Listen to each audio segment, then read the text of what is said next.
Really excited about chatting with our next guest. He was a fourth round selection of the Baltimore Ravens, and he just signed his deal this week to make it official. Former tight end from Coastal Carolina. Isaiah Likely is with us here on GCR. Isaiah, it's Glenn. It's so good to chat with you, man. Thank you for taking a couple of minutes for us. Appreciate you, my man. Dude, Pleasure to I, be here. I'm looking at this picture of you after signing the deal, and I know you've already had moments. You've been on the field for the last couple of weeks, and you've had your jersey, but can you take me through what's running through your mind as you sign a contract and you are now officially going to be paid to be an NFL football player? I mean, it's just a surreal moment, all in all. Just playing this game as a child where you're not getting paid for anything, just run around, tackle, score touchdowns, and then now just living out your dream as a professional, and now really just making your way, paving your way. What have these weeks been like for you, being in the building? Like, is there a moment you're like, okay, I'm a Raven, and I got a feeling for what it means to be a Raven? Have you had one of those happen yet, just being in practice? Yeah. I mean, that's every day in practice. I mean, it's just giving your all in all every snap, every play there in practice because you know that the opposing defense, on our team or even offense. Well, I mean, we're all hitting 100% on full speed. So really, just having the mindset of every play matters, every snap matters, and really every moment matters, and just taking that in consideration. Now, I want to take a couple of steps back with you, if I could. When did you know, Isaiah? Like, give me your background. When did you know, hey, I can do something? I've got a skill that's maybe a little bit different than everybody else's. I might have the opportunity to be one of those one percenters that can do this for a living and make football the rest of my life. When did you realize that? I've been playing football since I was 4 years old, so it's always been, a dream to play at NFL level. But I'd say probably my sophomore year of college, I realized that man, I could really do something at the next level, and I can be that focal point where everybody talks about in that NFL caliber player. And I felt like just preparing myself every day and just listening and taking notes, being a sponge rather than just hearing to respond and just really just hearing to make my craft better was definitely a focal point going to my junior and senior year. So after my sophomore year, I felt like yeah, I could definitely do this in the next level. You were in Massachusetts. I'm gonna guess you had a few Patriots fans in your life. I don't know if you were one of them or not, but I'm just gonna guess that there were a few. How have they handled? I mean, there was a pretty good thing there between the Patriots and the Ravens for quite a few years. A couple of really big games over the years. How have the Patriots fans in your life handled the fact that you're wearing purple now? I mean, it's it's a pro and a con. I mean, pro as in they get to see one of the little kids they've seen playing football since a younger kid, now at the NFL stage, live out his dreams. So it's always smiles in that aspect. They always tell me who they'll be rooting for on the Ravens, just me individually, but rooting for the Pats overall. Understood, right? We get it, right? Like that's the way it goes. It's hard to trade and everything. And the most important people in your life are obviously going to be Ravens fans, right? Oh, There 100%, you go. We're good. 100%. We're good, man. Isaiah Likely with us here on Glenn Clark Radio. Isaiah, whenever I watch film of you and whenever I talk to anybody about you, the words "ideal space tight end" kind of comes to mind, and what you're able to do in space. I know a lot of that has sort of led to this idea that maybe you're a little bit more than just maybe just describing you as a tight end is unfair because of what everything you can do in space. How do you view yourself in terms of being a football player? Do you feel like tight end maybe pigeonholes you a little bit too much given what you're capable of doing? I definitely say I view myself as an athlete because not only can I play tight end, but I can play in the slot, I can play out wide, and I'm really just that chess piece that finds mismatches in the defense, finds holes, find their weaknesses, and just having a great offensive coordinator just let me exploit that, Do and just preparing week in week out, I feel like my whole life just allowed me to be able to call myself that do, versatile chess piece.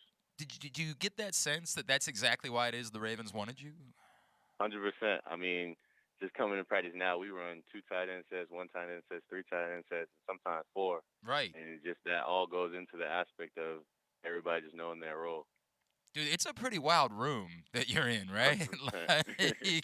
Like, I don't know that there's been a lot of rooms in the history of the NFL that are quite like this, with the different types of players, skill sets, all really well thought of. What's it like inside that tight end room at the moment?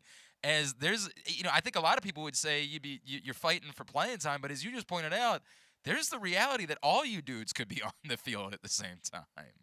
100%. So it's really just soaking in everything that the vets really have to say. I mean, they've been through the rookie year and they've been doing it quite a while, so they understand what it takes to be a pro. So really, just hearing day in day out, like after my reps, or really just in between reps, what I could have did to get what I could have did on that rep to have a better outcome, or really what did they see that I didn't see, and then just taking that in. So the next rep, I'm prepared more than I was the last rep, and really just going about it that way. Mark Andrews went from being a third round pick to one of the most dynamic playmakers in the NFL. Does that inspire you in a little bit as a guy who I guarantee you slipped a little bit further than you wanted to in the draft, but does it inspire you to say, hey, here's the path? Like, I can do this, make lots of money, and become just as good as anybody in this league the same way this dude did? 100%. I mean, he told me once I got here, it's not how you get here, it's what you do when you get here. So really just maximizing your opportunity once it's given to you. And I talk to Mark every day just off of really what he sees from a passing standpoint, and just because he's one of the most dynamic playmakers in his route and when the ball in his hand. He's been doing it a great while, being one of the top tight ends in really the NFL. So just picking apart his brain, just seeing what he sees on the field, so I can start seeing it early on in my rookie year. Yeah, not a bad dude to be around, man. Not at all. Like, Not at all. really not a bad dude. And Nick Boyle's a great dude. I mean, it really is a very cool room for you to be in. Um, 100%. we know the Ravens. We're chatting with Isaiah Likely here on Glenn Clark Radio. We know the Ravens like to run the ball. Where are you in terms of? Did you need to maybe refocus on blocking and what you're going to be asked to do? Because I think there's every reason for us to believe this franchise ain't going to change. There's going to be an awful lot of running of the ball next year. Oh, 100%. I mean, really, it's just the technique. I mean, that's what we've been harping on there in OTAs with the rookies, just technique and understanding your assignment. Because if you, I mean, the being strong, applying force to force is all in the run game, all perspective. But if you don't know who you got to block and you don't know your assignment, then they can't put you on the field.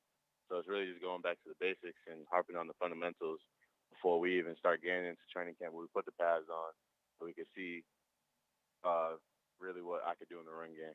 All right, so the most important question I needed to get in with you, of course, is what's it like being an internet meme? Because I like everybody else. I know I used the picture at one point to say something like, "How many plates am I going to get on Thanksgiving?" And then likely four, right?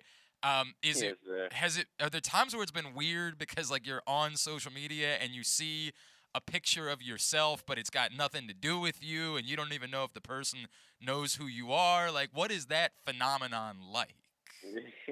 I mean, I'd say I got a whole bunch of it in my college career, Yeah. just because everybody was always saying likely for, or likely to do something. So I've been just laughing, joking around it. But I felt like during the pre-draft, it was definitely overused a little bit.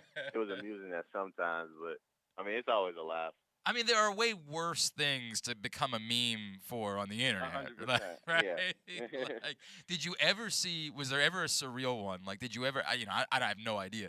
But you ever see somebody super famous, like Drake or somebody like that, that ever used your picture in a meme, and you were like, "Holy f, this person is tweeting about me." I've seen. I don't think I've ever seen a famous person. I've definitely seen media outlets use it, like ESPN analyses and stuff like that, but never like a Okay. so-called like yeah person. I mean, that's still like again, it can't be the end of the world to have like ESPN tweeting a picture of you. It still, kind of No. builds up your appeal. It builds up your Q rating a little bit, right? 100%. 100%. I saw that you had the Wingstop hookup for the draft. Hundred Um, percent. give me the rundown. Top three. Like we get together for wings, and you can have any three flavors in the world. Give me the three go-tos for you as far as wings are concerned. Um, I definitely say regular, just because you got like not everybody's going to appeal to everybody's flavor, so you give So them their own you're dipping sauce trying and to let them help do what they everybody. You're got to trying to do. look out for everybody Yeah, else in the room. and then I respect that. and then you got to go with the chipotle sauce. It's like a spicy mayo sauce. It goes bananas. I mean, probably one of the best flavors I ever had. Okay. And then you definitely get the buffalo with the ranch on the side. Is So go how to. hot? Like when you get the buffalo, like are you going scorched No, earth? I can't. No, I can't go scorching. Because you gotta be able to. You gotta be able to enjoy the meal. I feel like scorching, you can't enjoy it. You know what? I'm actually like I like spicy. Don't get me wrong. But there is a moment where you realize this is no It's longer a too hot. flavor. Exactly. It's Yeah. just hell. It's just pure hell that you're consuming in that moment. Have you had the opportunity yet, since you've been here, to try Old Bay wings or Honey Old Bay wings? No. So Okay. that sounds like definitely I gotta do something this weekend. My man, we will make sure. We will make sure we get that hookup taken care of. It will. Old Bay wings are good. I'm telling you, honey, Old Bay wings will make you reconsider things about life. Okay. Like you will Okay. find a serenity, a nirvana that you have not experienced the first time you try a honey Old Bay wing. I promise you Oh that. yeah, then I definitely have to have them. Isaiah, but what else do we need to know about you, man? Like, give me, obviously we know you're a heck of a football player. We can't wait to see you on the field. But as a person, what else should Ravens fans know about you as you get ready for your rookie season? I definitely say that not only are you gonna get a competitor on the field that's gonna compete every snap and is gonna do what he does on the field, but you're also gonna get a person that to lighten up everybody's day. I mean, I'm always smiling, walking around the facility, checking in with everybody, making sure everybody's having a great day. Because I mean, it's a blessing to be here. It's a blessing to go day in and day out because you never know it's your time. So just always remembering himself and really just going about every day like it's the best day ever That's because you awesome. never know when your last calling is. I love that, man. And I gotta imagine you're like itching for like next week, and we're hoping Lamar's gonna be there and like being on the same field. It's got to be a pretty surreal feeling, knowing you're gonna be on the same field as Lamar Jackson, right? Oh yeah, 100%. Yo, that is. You go from playing with him in Madden to standing in the same huddle as him is going to be did, another did surreal did moment. you legitimately use the Ravens when you would play Madden so you could have Lamar? 100%. Oh, that's awesome. That is awesome, man. That's a cool story. All right, Isaiah Likely on Twitter, it's at Dougorilla4, and on Instagram, it is Isaiah Likely _4. Correct? Yes, sir. Yeah. Anything else we can plug for you, my dude? Still, Hey, social media is out. hey, man, give him a follow there. Isaiah, great to get to know you, man. Thank you for spending a couple of minutes with us this morning. We can't wait to see you out there more as we get ready for the start of the season. We'd love to chat with you again down the road. Thank you for doing this. I appreciate you having me, my man.